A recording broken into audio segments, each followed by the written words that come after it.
Hello and welcome to the Loot Drop. My name's Harry. Today we're going to look at Tales from the Borderlands, Diablo Immortal, and the new Battle Royale mode in Rocket League.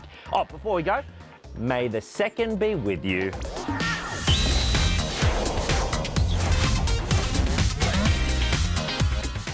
Coming out of nowhere is an announcement of a new Tales from the Borderlands game, which is a point-and-click game set in the Borderlands universe, and the first one was an absolute banger, arguably better than the mainline series games. The only unfortunate thing is it's not being developed by Telltale Games. It's being developed by 2K and Gearbox, which is great, but I feel like the Telltale games had a lot of charm to them. Like, remember the finger gun scenes? And their interpretation of the loot and shoot gameplay of Borderlands was really interesting, and I'm afraid we'll lose that kind of charm. Okay, let's be real. Tiny Tina's Wonderland, I think aesthetically, thematically, really cool. You had dungeons, you had dragons, you had magic. The hype of it was amazing. But then when you started playing it, it was just the same loot and shoot gameplay we've been playing for like 10 years. I want to return to good stories and characters. The characters in the first Tales from the Borderlands were so good, they injected them back into the mainline Borderlands games. Like, let's have that again. I just hope Gearbox and 2K can bring back the charm that Telltale brought to the Telltable. Diablo Immortal is coming to mobile and PC on June the 2nd, and it must be noted that Diablo Immortal is a mobile game and not a port. But the PC version is a port of the mobile game, which is very confusing. It's like if you got a book adaptation of the film Harry Potter, which is based on the book. It's also online only, which is really rough for like tunnels and commuting, and if you're attached to a bad service provider, which is everyone in Australia. But the cool thing is, from last year, Australia was a test region for Diablo Immortal, and our producer Jordan actually got to play it. So I just want to welcome him to the couch and we'll have a little chat about it. Come on down, mate. G'day, Harry. Hello. Yeah, man. Yeah, good. My thing. So what was your experience with Diablo?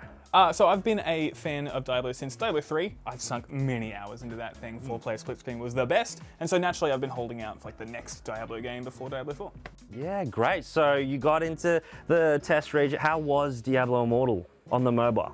It was cool, man. I was, so it boasts obviously touch controls like any mobile game, but I hate touch controls. I detest them, so I actually slapped on an Xbox controller. Like it was on the Xbox. And you didn't feel any different? Are there any big changes between Diablo Immortal and the last Diablo game? Nothing I could really notice from the few hours I played of the beta. There are new like hub worlds that are kind of like MMO style, so people are doing LFG, posting in chat to try and trade and everything. So it feels like a lot more of a social game. So I love that, yeah, because mobile and social go hand in hand. Like remember with Pokemon Go, remember how fun that was, running around with your friends picking Pokemon? I told you let's play together, but you were busy every time I texted you. Yeah, things come up. For 6 months straight. Okay. Well, you know, are you excited to play Diablo when it comes out, Diablo Immortal? I think so. I think I'm going to give it a shot on the PC because, like I mentioned, when I'm going to do 8-hour dungeon crawling sessions, I'd rather be like seated comfortably at my computer or on a console versus sitting there worrying about my battery dying on my phone after about 4 hours. Yeah, you'll be playing with mates? Yeah, sure. I think I've got 3 people already, but like... How big's the party max? 4. You've already... Sorry, bro. Awkward. Hope this doesn't go on the internet. No. The Overwatch 2 beta is out, and some of the classic characters have visual redesigns, and obviously as a man of fashion, I'm really curious to know what the Gen Pop think about the new Drippy Drip. I've noticed you're very fashionable. What do you think of this character's drip? For like 6, 7, orange, I really ain't it. 9, I like the jacket, the grey jacket with the blue. What do you enjoy? What kind of colours do you enjoy? Very strong and bright colours. Strong colours? Yeah. Okay. Rate this fit out of 10. Okay, sure. I don't like orange, so... Oh, no. I thought this was the ace up my sleeve, and you're like, nah, hate it. What do you like most about this character's drip? I like the green and the grey. The green and the grey, the contrast? Yeah. What do you think about the shoes? Kind of look like sport shoes. Your inflection went down, you didn't like it? No. Yeah. But these shoes are fine, aren't they? They're not budget. Those ones are budget. There's a budget, okay. Yeah. What do you reckon? Yeah, I reckon it's cool. 8. Do you find it interesting that despite all the armour on the body, the head's just... If he's fighting people that, I guess, dress like him, one of those giant fists to the head. Do you know what? And your face is your brand, isn't it? Yes. That's why he's got to show off his face. Yes. What do you think out of 10? Ooh, probably a good 8 out of 10. I kind of like the armor fit. Yeah. Yeah? I think she looks good. If you could rate this character's drip out of 10, what would you rate it? I don't know, like a 7? If you were to change one thing about this character, what would you change? Maybe more coverage. More coverage. Yeah, less guts. Oh, sorry, I thought you were talking about something. Yeah, because I don't know what you're looking at, but I don't see it. Anyway, what would you say the key to fashion is? Confidence, feeling good in what you're in. That's yeah. right, feel good. Yeah.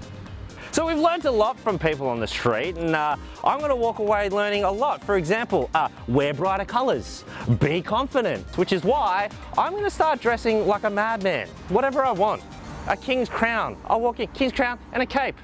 Just like how they made soccer fun, Rocket League are coming after bumper cars. Now there's a new Battle Royale mode called Knockout Bash. It's running from April 27th to May 10th. And they've got the hallmarks of the Battle Royale stuff like the closing in rings. You've got some new abilities. You can attack, block and grab. And the block, by the way, if you time it right before an attack, it's essentially a parry. I mean, Miyazaki eats your heart out. It looks so fun. I mean, it's sumo with cars. It's fast and furious. It's as if Michael Bay directed a movie about dodgem cars. And do you know what? Ever since I got banned from all the dodgem cars around Australia because of the incident, I can't wait to play online.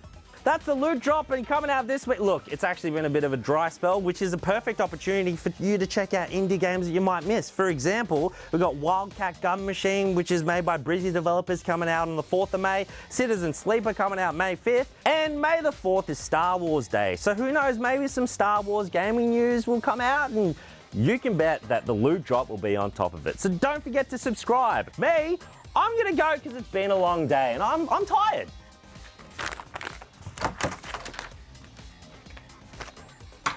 One macchiato, please.